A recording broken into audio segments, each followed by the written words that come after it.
of a radio station. But this is no ordinary radio station. It has no paid members of staff. It doesn't broadcast to millions of listeners, nor does it receive its income from licenses or advertising. It doesn't boast a list of star names in its program schedule, and it's not on the air for 24 hours a day. This station broadcasts solely for the benefit of patients in a hospital. This is the main broadcast studio of Radio Clatterbridge, a hospital radio station broadcasting solely for the patients of Clatterbridge Hospital. Radio Clatterbridge has been broadcasting to the hospital in various forms since 1951. From very humble beginnings all those years ago, Radio Clatterbridge has grown into the modern technical station that you see here. It's even more impressive when you consider that not one of the staff on the station is full-time. All the people at Radio Clatterbridge are volunteers who run the station in their spare time. This studio is the latest development in the station's long history. We'll come back to the studio later on and see it in operation. But for now, let's discuss the actual purpose of Radio Clatterbridge. What's it trying to achieve? How does it fulfill its role as a service to the patients? Who runs the station? And where does the money come from to pay the bills? To find the answers to these questions and others, we shall speak to the station manager of Radio Clatterbridge, Roger Hazelwood. I've now moved out of the main broadcast studio at Radio Clatterbridge and I'm in the reception area. And with me is Roger Hazelwood. Roger, I wonder whether you could tell me how the station was formed. It was started in 1951 by John McNeely, who was the leader of the Portsmouth Light Boys Club, and a team of the boys from that club. Now, how's the station run today? The station is run by the 40 members who every year have an annual general meeting, and at that meeting, committee members are elected to administer the day-to-day running of the organisation. I see. And when did you move into these premises? We moved into these premises 7 years ago from our very humble beginnings in a small room which is at the back of where we are at the moment. That room actually doubled up as being the record library and the studio and was very difficult to broadcast from. We moved into here, as I say, 7 years ago, and we built a very good studio for the time and based upon the limited resources that we had. And what are the sort of day-to-day running costs of a station like Radio Clatterbridge? Like any organisation, we have general running costs such as stationery, postage, the cost of telephone calls and rental, and we also, on top of that, have to pay for records and styling. But surely building a new studio is something which is obviously very expensive. How was that financed? Ah, yes, building the new studio. Over a period of years, we had a sinking fund to try to pay towards the cost of the studio, and we were very fortunate to be offered the time, services and materials from local businesses who came along and helped us to build our brand new studio. Right. Now, where does Radio Clatterbridge obtain its money for the general day-to-day running that you talked about?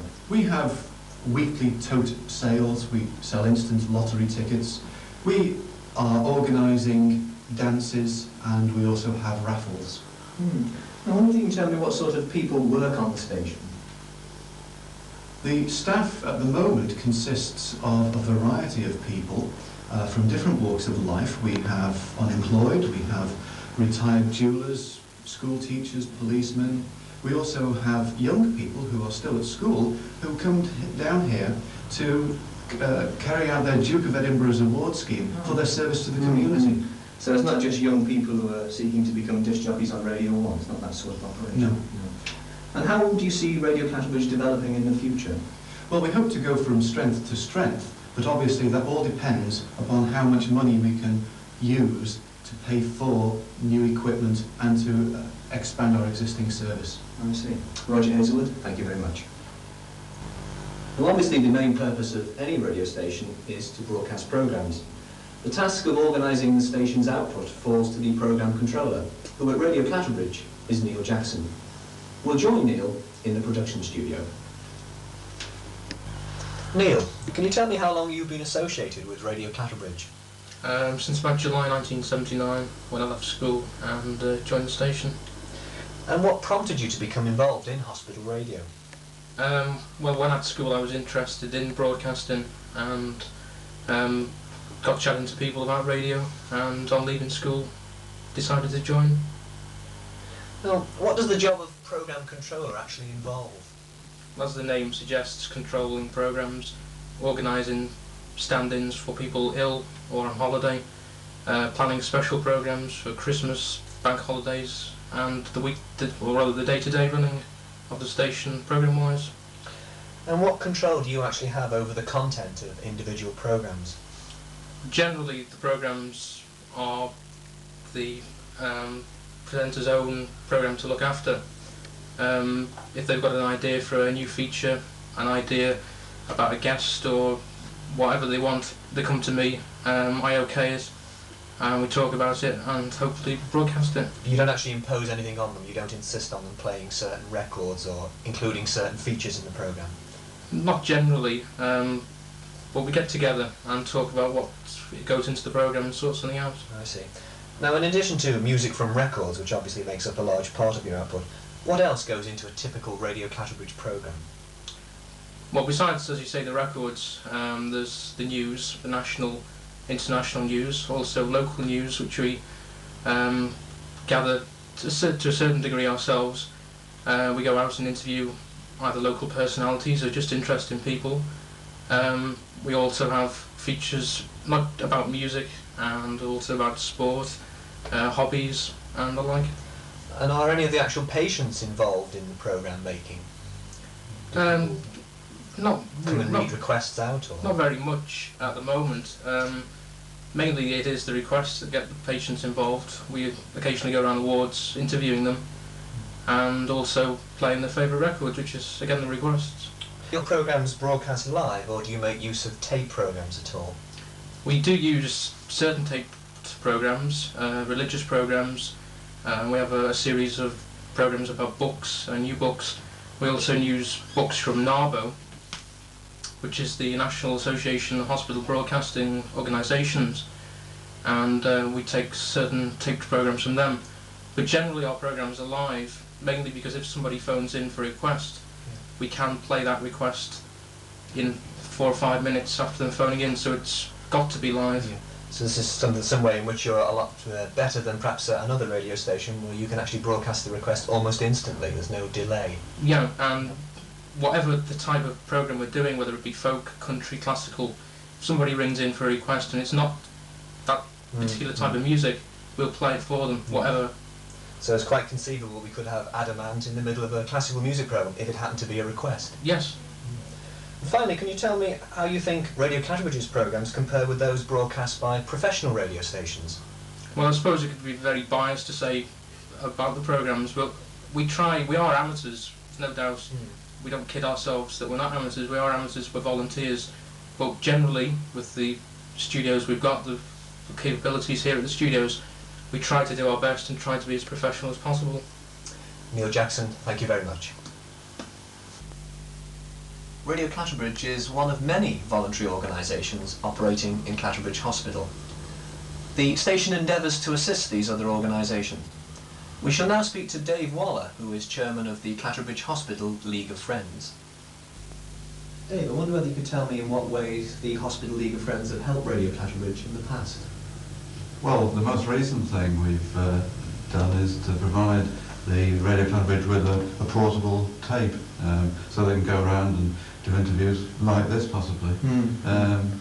We've also helped in the studio, the soundproofing. This was in the studio that was That's right, yes, we're just nearby now. Yeah. And we've also got involved in the previous studio, and of course the initial thing that we helped many years ago was to provide the landlines for all the headphones in the hospital, so that every patient could actually listen to Radio Clatterbridge. And that installation is still being used today? Oh yes, yes.